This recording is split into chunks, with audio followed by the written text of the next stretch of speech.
Nuvem. Ok. Irmãos, então a gente viu sobre a depravação total do homem, seção 3 do capítulo 9 da Confissão de Fé de Westminster. Eu vou recapitular isso que a gente já viu. O homem, pela sua queda no estado de pecado, perdeu completamente toda a capacidade da vontade para qualquer bem espiritual que acompanha a salvação.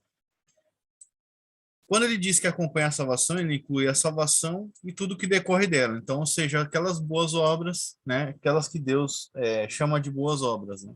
Ou as obras, né? Que Deus julga justas, que advém da nossa justificação. Glória a Deus por isso. Então, o homem, ele perdeu a capacidade de fazer qualquer bem espiritual. Então, a gente viu tudo que não vem de fé é pecado, tudo que não é feito para a glória de Deus é pecado, e o que vem de uma má natureza, obviamente, é totalmente pecado. Então, o homem natural, ele perdeu a capacidade de fazer isso, né? A vontade dele está corrompida, ele é escravo do pecado. João 8,32 diz que aquele que comete pecado é escravo do pecado, o homem natural comete pecado, né? E é escravo do pecado. Até mesmo o crente comete pecados, né? Significa que ele tem uma natureza ainda que não tem como remediar.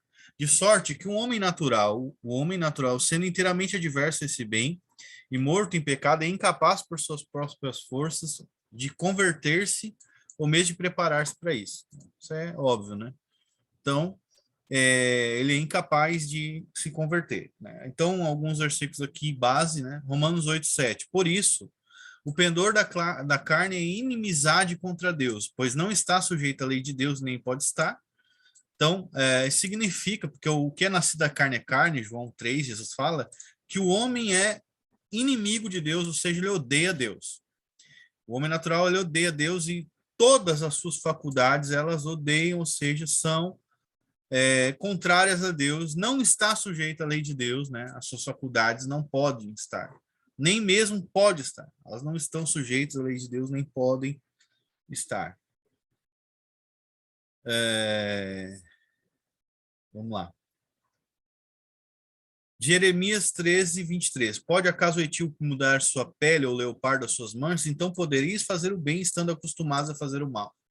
Isso aqui não fala sobre uma prática, vamos dizer assim, adquirida na vida, mas de natureza, né? Princípio de natureza aqui. Ou seja, o homem faz o mal por sua natureza. Efésios 2:1 diz, né? Ele nos deu vida estando nós mortos nos nossos delitos e pecados. Ou seja, a capacidade do homem para ter vida espiritual é nula. Ele deve receber vida de Deus e aí com o novo nascimento. Ninguém pode vir a mim se o Pai que me enviou não o trouxer e eu ressuscitarei no último dia. Amém. Resumo. A queda trouxe ao homem a depravação espiritual total, tornando todos os homens incapazes de desejar o bem e agradar a Deus.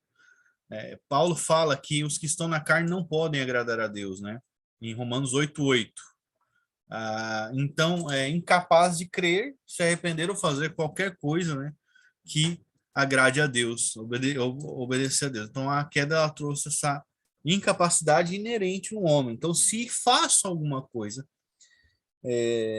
que agrada a Deus, isso só pode vir, só pode ser sobrenatural. O homem criado em imagem e semelhança de Deus continua sendo um agente livre e totalmente responsável perante Deus. Então, ele é um agente livre. A gente já viu o que significa isso, né? Não significa que ele é indeterminado, mas que a sua natureza ela é livre da coerção externa, etc. Embora não seja tão livre das contrafactuais e das coisas que, por exemplo, que a maneira como ele foi criado, etc. Totalmente responsável perante Deus. Catecismo Maior de Westminster. Continuou o homem no estado em que Deus criou no princípio? A pergunta. Nossos primeiros pais, sendo deixados à liberdade da sua própria vontade, pela tentação de Satanás, transgrediram o mandamento de Deus comendo fruto proibido e por isso caíram do estado de inocência que foram criados. Então, não continuou no estado que Deus criou ele. Né? Em que consiste o pecado nesse estado como caiu? O pecado nesse estado como caiu consiste na culpa, isso aqui a gente já viu, por isso estou passando rápido. Do primeiro pecado de Adão, na falta da retidão, na qual este foi criado, e na corrupção de sua natureza, pela qual se tornou inteiramente disposto, incapaz e oposto a todo bem espiritual, inclinado a todo mal. E isso, continuamente, o que geralmente se chama de pecado original, do qual precedem todas as transgressões atuais. Então, é uma questão sobrenatural, né? Adão caiu, e colocou todos nós nessa situação. Liberdade. A liberdade do homem é a possibilidade de sua alma exercer sua vontade como lhe aprouver. Nesse sentido, o homem é tão livre quanto antes da queda. Então, ele quer fazer o mal, ele vai fazer o mal, obviamente. Então, ele é livre de acordo com essa natureza dele, que é corrompida, tá?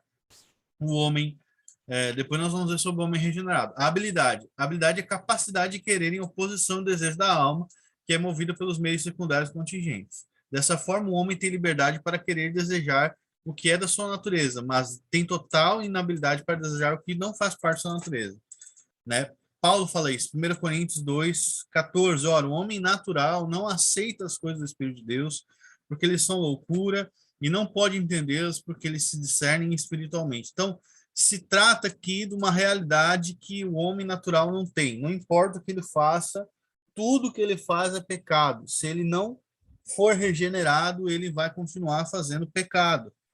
Ou seja, se Deus não fizer algo, ele vai continuar sendo daquela forma, agindo daquela forma, pensando daquela forma, e mais, né? Ele pode até pegar e fazer coisas que aparentemente são boas, mas todas elas serão pecado.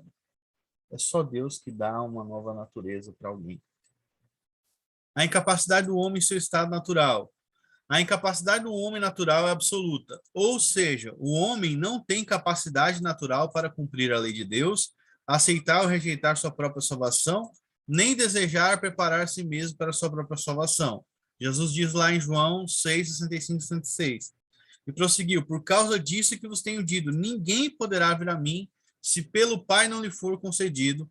À vista disso, muitos dos seus discípulos abandonaram e já não andavam com ele. Então, bom, é o que a gente sabe sobre a inclinação da vontade. Então, é importante falar que como o coração dele é corrompido, e a mente dele também, isso você pode ver em Gênesis 6, 5, Mateus 7, Mateus 15, Romanos 8, Tito 1, 15, 16, né? Efésios 4, 18 ao 24, como as faculdades, a mente e o coração dele, vamos botar aqui a mesma coisa, mas quem queira discordar vai cair na mesma. São corrompidos todas as coisas que ele faz, né? Que ele pensa interior são corrompidos e, por consequência, todos os atos, né, que decorrem do seu interior são corrompidos, né? Então, ele não faz nada de bom. A incapacidade do homem é originada na depravação moral, visto que tanto antes quanto depois da queda o homem possui capacidade de escolha e consciência da existência de Deus. Sua incapacidade resulta tão somente da sua má disposição espiritual. Por esse motivo, o estado natural do homem é de cegueira espiritual, trevas apontando para a morte, né? Então, ele está perdido ali, né? Obscurecido de entendimento, eu falei sobre isso na última aula, alheios à vida de Deus por causa da ignorância em que vivem pela dureza do seu coração. Eu falei, como o homem ele tem, eu falei isso no estudo célula aqui, no pequeno grupo aqui, né? Como o homem ele tem o conhecimento de Deus, a sua ignorância ela não vem de um desconhecimento inato de Deus, ou do que Deus requer. E o obscurecimento do entendimento dele vem dessa ignorância. Mas o que é essa ignorância? Ela não é ignorância no sentido, não sei se Deus existe, não sei o que Deus quer. Não, não. Ela vem da dureza do coração. Ele odeia Deus e ele é duro para com Deus, ele precisa nascer de novo. E por isso a sua inclinação, ela vai se tornar, a sua inclinação não, seus sentidos vão se tornar ignorantes e sem entendimento para com Deus, ou seja, eu não quero saber, esse é o ponto, né? Não se trata de um conhecimento simplesmente inteletivo que ele não tenha. Ele conhece Deus, ele tem o conhecimento inato de Deus, mas ele odeia Deus, então ele não quer saber de Deus. É uma ignorância voluntária por causa da dureza do seu coração, e o seu entendimento também é, digamos assim, resultado dessa ignorância, né? Agora, isso significa que, sim, então a gente pode fazer uma inverter.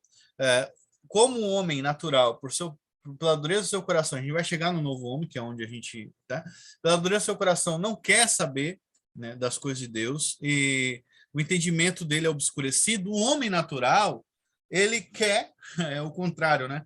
Ele quer conhecer a Deus, a vida eterna é conhecer a Deus, ele quer conhecer a Deus, e o seu entendimento, então, obviamente, é iluminado. Pedro fala, né, que nós temos uma mente, ele usa até a palavra grega ali, né, que é traduzido iluminados, entendimento, ele fala iluminar, como se fosse iluminado pelo sol, ou seja, uma luz mais forte que tenha.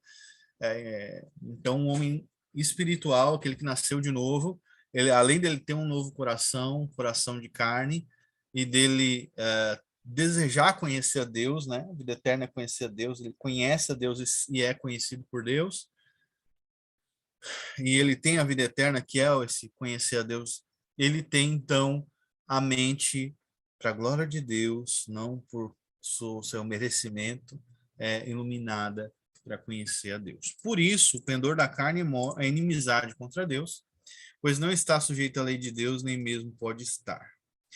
Então, irmãos, eu vi ali a gente viu sobre um homem depravado. A gente já tem estudado sobre isso. Eu não quero recapitular, porque a gente já fez essa recapitulação, não vou bater nessa tecla. Seção 4, o homem justificado. Quando Deus converte um pecador, ele transfere para o estado de graça. Ele o liberta da sua natural escravidão do pecado. E somente pela sua graça o habilita livremente a querer e fazer o que é espiritualmente bom. Então aqui, irmãos, essa questão estado de graça e graça de Deus, isso aqui está ligado intimamente à morte de Cristo. Tá? Eu quero bater nisso aqui. Ou seja, a libertação também da escravidão do pecado, ela também está intimamente ligada à morte de Cristo. Eu quero que você pegue a sua Bíblia, ou lá em Apocalipse 1:5 é dito que ele nos libertou dos nossos pecados. Em diversos, pelo seu sangue nos libertou dos nossos pecados. Pela sua morte, ele nos libertou dos nossos pecados. Ou seja, a morte de Cristo liberta alguém para servir a Deus. Ok? Olha o tamanho e responsabilidade que nós temos. Nós não podemos dizer que somos escravos do pecado, não somos mais. E pela sua graça, Deus nos habilita a querer e fazer o que é espiritualmente bom. O que isso quer dizer? Isso quer dizer que nós vamos agir, e isso está ligado a Cristo. Lá em Romanos 5, do 12 ao 21, é dito que o dom pela graça que vem por meio de um só homem, Jesus Cristo. Ou seja, não há graça de Deus fora de Cristo para o homem. E aqui, com graça, eu me refiro à graça salvadora, restauradora de Deus. Então, se Cristo morre por todos os homens, isso que seria uma base para a graça preveniente. Por isso eu estou dizendo aqui, já desde agora, que ou nós somos calvinistas de verdade e cremos que Jesus Cristo realmente liberta do pecado e que a graça de Cristo realmente nos faz obedecer a Deus, né? De fato, pela graça que nós obedecemos e não por obras, ou nós aceitamos então uma expiação universal, que vai levar à consequência em que muitos que recebem graça e recebem libertação se perdem e vão para o inferno. O que a Bíblia nega que acontece com aqueles que são justificados, que são os mesmos alvos em Romanos 5 dessa graça, né? Só foi justificado aquele que Deus predestinou. Então, ou nós temos uma conexão lógica e harmônica na Escritura sobre isso, e isso é fato real, né? Isso que nós estamos falando aqui, ou então nós caímos num problema grave, né? Então você perceba que a doutrina, querendo ou não, reformada, né, ela preserva a doutrina bíblica, eu vou chamar assim, a realidade da morte de Cristo e seus efeitos. Então, Deus, ele converte o pecador e leva para o estado de graça. A graça que o pecador recebe é a abundância da graça que vem por meio de Jesus Cristo na sua morte e liberta ele da escravidão natural do pecado. Ou seja, ele se torna livre e escravo da justiça, ele é feito escravo da justiça por Deus, obviamente, por essa graça que faz com que ele obedeça. Então, tudo isso está ligado à morte de Cristo. Então, é impressionante que as pessoas elas continuem crendo que Jesus Cristo morre por todos os homens. Impressionante, né? Mas o entendimento deles ainda está anexado aí a... Não depende, né, da soberania de Deus, eles independem disso, e eles desconjuntam, querendo ou não, a obra de Cristo. Desconjuntam, né? Porque Cristo liberta da graça, mas não expia todos os pecados. Alguns não expia. Isso gera problemas, bom, heresias nas quais eles vão cair. Então, no momento que você falhar, que você pecar, vai ser um inferno. Então, tudo. Por isso que aqui diz que Deus transfere ele para um estado de graça, para que ele tenha confiança no que ele vai fazer. Ainda assim, em razão da corrupção remanescente, ele não faz o bem perfeitamente, né? Então, mesmo o homem regenerado não faz o bem perfeitamente, nem deseja somente o que é bom, mas também o que é mal, porque ele tem uma natureza caída ainda em si remanescente, tá? Colossenses 2,13, e a vós outros que estáveis mortos pelas vossas transgressões e pela incircuncisão da vossa carne, vos deu vida juntamente com ele, perdoando todos os nossos delitos. Então, depois em 1 João 1,10, se dissermos que não temos cometido pecado, fazemos-lo mentiroso e a sua palavra não está em nós. Né? Então, bom, como nós vimos ali, o homem ainda regenerado peca. Todo o processo de salvação é obra exclusiva da graça de Deus, sem nenhuma participação do homem. Né? O salvo não é escravo do pecado, mas continua pecador pelo efeito persistente da queda em sua natureza. Somente a comunhão permanente do Espírito provê preservação do crente. Então, nós estamos na mão de Deus, irmãos. Nós estamos na mão de Deus e é isso. Somente a graça de Deus pode converter um pecador. O homem não pode se converter e nem tem a capacidade de converter outras pessoas. Os efeitos da queda são de tal forma persistentes que o homem está morto espiritualmente. A vida eterna que havia sido dada a Adão foi perdida. E a sua recuperação tornou-se inviável ao ser humano por seus próprios recursos. O pecado gerou a morte e o afastamento de Deus. O morto não pode retornar à vida que perdeu. Somente Deus, por sua graça misericordiosa, pode regenerar o pecador. Então, essa doutrina da regeneração, que não é pregada, na verdade, o que se prega hoje é que o homem crê, então é regenerado. Então, a regeneração é a obra, né, uma resposta do homem no afeto, também eles acreditam que vem da resposta humana, a graça, né?